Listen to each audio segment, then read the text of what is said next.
So ischemic stroke, ito po ay pagbabara ng ugat ng ating mga utak. Maari pong yung stroke na yun nanggaling po sa maliliit na ugat na suddenly nagbabara, or minsan po may mga namumuong dugo mula sa ating puso na dumadaloy papunta sa ating utak, yung tinatawag naming embolic stroke. Another type of stroke ay yung hemorrhagic stroke, wherein sa pagtaas ng blood pressure, nauuwi ito sa pagputok ng ugat sa ating utak that cause the bleeding.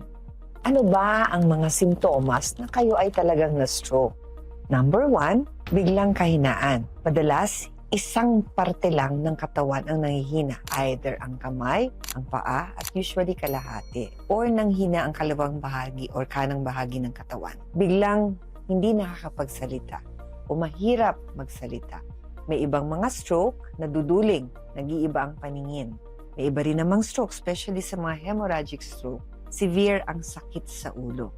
Meron din namang mga stroke yung nawawala ng balanse or sobrang pagkahilo. These are different manifestations of stroke.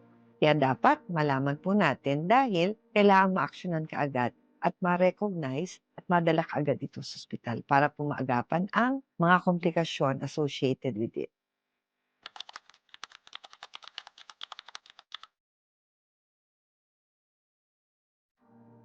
Pareho ng cardiovascular disease, ang mga pasyenteng na-stroke at this time ay bumabata.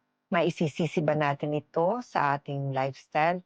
Opo, nagbago na po ang lifestyle ng ating mga kabataan. Marami na pong mga pagkain na hindi tamang kainin. Nawawala na sila ng oras para mag-exercise. Maraming stressor, hindi nagpukwit ng smoking. No? So ito yung mga bagay that somehow facilitate yung pag-develop ng stroke sa mga kabataan. Palagi niyo pong tatandaan yung word na fast. F stands for face drooping, A stands for arm weakness, S stands for speech difficulties, and T, time to call for emergency.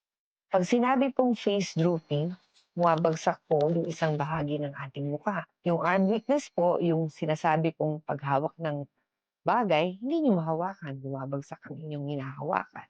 Speech difficulties, yan po yung hirap kayo magsalita, yung meron kayong gustong sabihin, hindi siya magtuloy. And pag po ganun ang mga sintomas, kailangan po pumunta na kaagad sa pinakamalapit na ospital.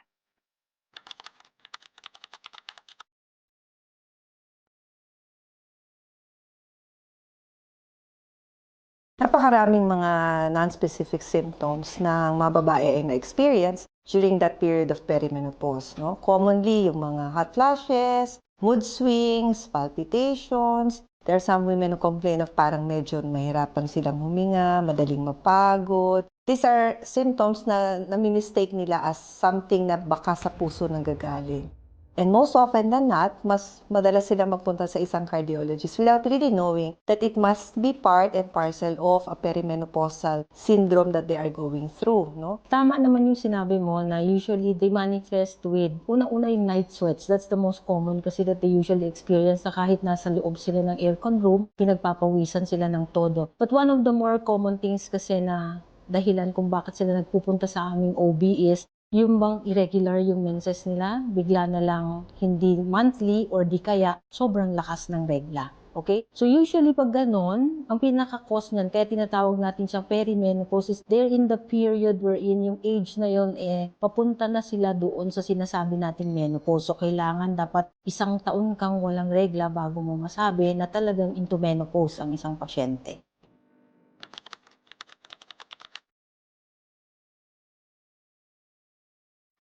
Ano ba ang ulcer? How is it being different sa mga GERD? So, pag tinukoy natin ang salitang ulcer, ibig sabihin may uka. May uka ang pinakabalat ng sikmura mo.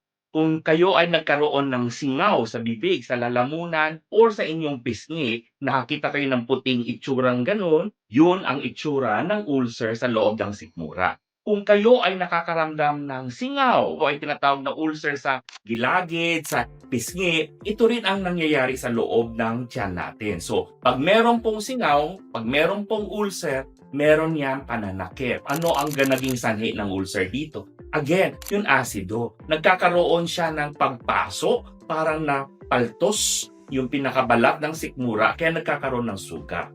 So, ang manifestation nito ay kadalasan masakit. dito sa lugar sa gitna ng tiyan. So, ulcer yan. At hindi siya nagkakaroon ng symptoms or bumabalik dito sa ibabaw ng dibdib or umaabot sa bibig. Kadalasan sasabihin ng mga pasyente, Dok, sinisikmura ako. Anong klaseng sakit ang tinutukoy mo? Ang sasabihin nila, parang mahapde, parang hindi ako natutunawan, parang may naiipit na pagkain. Yun ang usual manifestation ng ulcer. Pag merong reflux, pwedeng mauwi sa ulcer. Ganito yan. Ang reflux may issue sa acid, ang ulcer may issue sa acid. Now, anong pagkakaiba ng dalawa? Ang pagkakaiba ng dalawa, sa reflux, walang sugat mismo sa loob ng sikmura. Pero ang asido ay bumabalik dito sa lalamunan o sa may dibdib. Ang problema naman ng ulcer, hindi siya bumabalik dito sa bibig o sa lalamunan, pero nananatili siya sa loob ng tiyan o sikmura at nagkakaroon siya ng pagpapasok at pagsusugat ng balat ng sikmura.